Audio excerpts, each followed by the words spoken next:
All right, we're sitting here with Paul Masvidal from the band Cynic, and a good portion of 99% of the population of the United States has heard your music because you composed for some TV shows. One of those was a very popular sitcom that was run for multiple years called Third Rock from the Sun. So, just how did you get that gig? Oh, I didn't compose for it.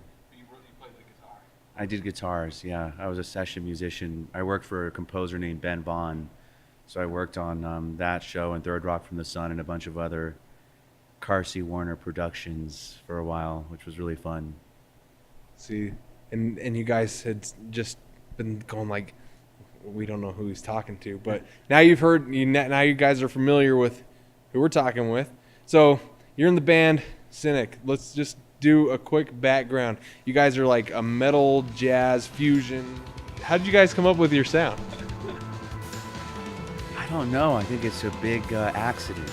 We just stumbled upon a creative process and landed here. And we're constantly uncovering it. We have no idea where we're going or where it's taking us, but we just keep showing up and it does itself. Let me just talk to you really fast about your relationship with your sound engineer, both live and in studio. I know they're two different aspects. How important is it for you, let's start with the studio, to have a good relationship with your sound engineer? Well, in terms of a personal relationship, I think it's important. You gotta see eye to eye, on a lot of things, and if you don't, you have to keep your fingers crossed that they have the chops to get across what you're hearing, the artist is hearing, and so I think at the end of the day, it's really about somebody who can, for us at least, someone that can think outside the box, because we're a very free association kind of band. Not very although we may sound technical, we don't approach the studio that way at all. So I think it's just more of an intuitive relationship with somebody. It's you just want to like the person, obviously. I think that's a big part of it. Yeah. So if you were to go in the studio, say you had an intern, brand new student, how could you, sitting next to this kid who's probably nervous because it's his first time, maybe operating the board or whatever, what can they do to make you feel more comfortable as an artist? I don't think there's really anything they can do other than be comfortable with themselves. It's really a relationship with yourself, and however you're treating yourself is kind of what's going to happen with everyone around you. So if they're cool with themselves and they're comfortable and relaxed, that's really all you need to do. It's really just an energy thing, more than saying anything or doing any physical stuff. It's just mellow, nice, kindness. It's really it. How about when you come into a venue, you've got the crews that have been setting up all the stuff here, your sound guy comes in. How important is it for you to know that he can pretty much own this venue?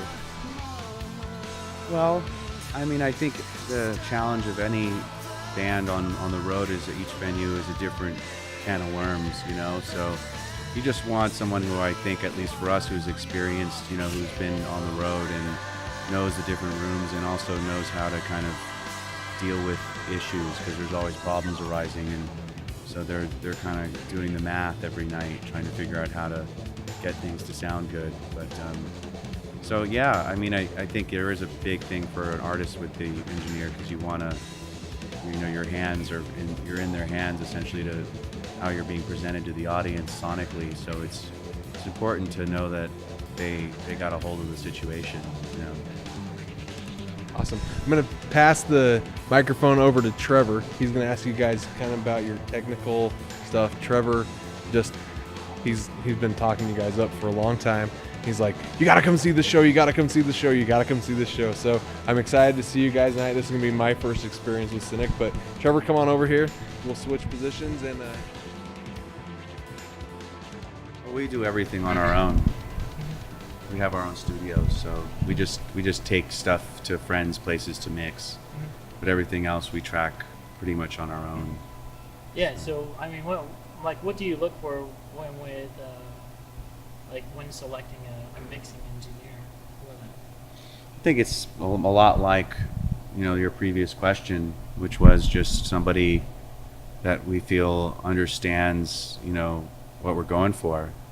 I mean, for Sean and I, we're kind of our own producers. We don't really need a producer. I think it's really somebody who has the chops, to kind of turn knobs and get things sounding right. It's almost more about EQing and compression and getting things in that sweet spot, because we're kind of our own, we're kind of really paying attention to a lot of stuff, and we know when it's going to be ready. It's kind of we're just working away until it's there. It's one of those things that, so it's really just engineer. It's really just getting someone that has the chops, someone that you like, obviously, and has the vision to kind of get this thing across.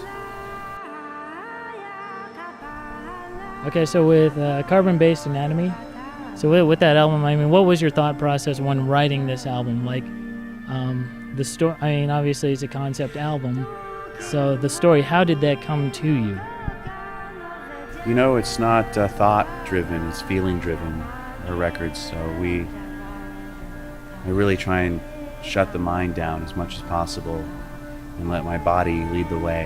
And so it was written pretty much and recorded over a 6-week period in the summer of 2011, and it was just a very intense, 12-18 hour days, just very concentrated, intuitive process. That's really it. I don't understand any of it. I'm just glad I get to do it. And then also, just a little bit about Cynic's history. You and Sean actually put Cynic up on the shelves, and you yourself have said that you weren't thinking about pulling it back down until you had a 2-week window where Cynic just started popping up everywhere. Could you explain that a little bit? It was in 2007.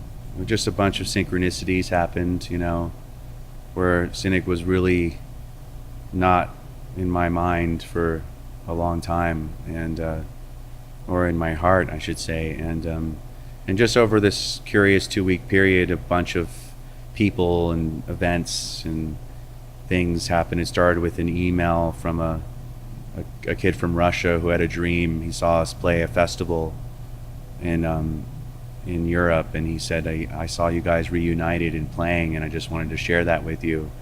And then it was after that email that a bunch of things kind of coincided with phone calls, and it was a really interesting thing that I couldn't put my finger on, but I heeded the echo. I paid attention to what the universe was telling me, and I realized I needed to kind of do this project again. So it was one of those things where I was just thankfully paying attention. Awesome. Yeah, I mean, it's great to have you guys back. I mean, Focus, I mean, that gained a lot of attention among metal fans. So, I mean, that's just looking back at it, that album right there, a lot of people still hold dear. I do, so, because I thought it was just phenomenal. One thing I want to ask you on is, there's a band called Animals as Leaders. Have you heard of these guys? Yeah, sure. I know them. I know Tosin well. Yeah. Phenomenal player, just like yourself. But they're getting with their popularity. Have you noticed the rise in your popularity as well? Have you noticed like the masses starting to search you out, Cynic, because of the style of music, or?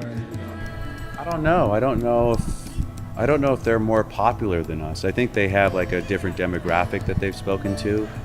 It's a lot of like the video game culture and stuff like that. But as I see it, like all the bands that are, doing a bit more complex and heady music are all helping each other. The bigger Opeth gets, the better it is for Cynic and Animals as Leaders, and the bigger, it's everyone, BT Bam, all these bands that are rising, it's all helping everybody. So as I see it, we're all in this together, so it's all good stuff.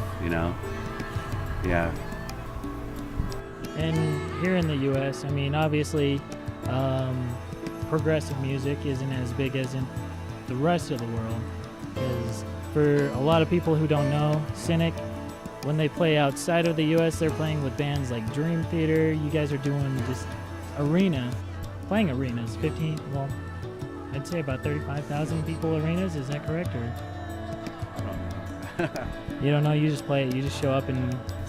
We just did one little tour with Dream Theater, but there's big shows in the U.S. too, festivals and stuff. It's all over the map. It just depends on what tour or festival you get on. And how has the response been for this tour here in the U.S.?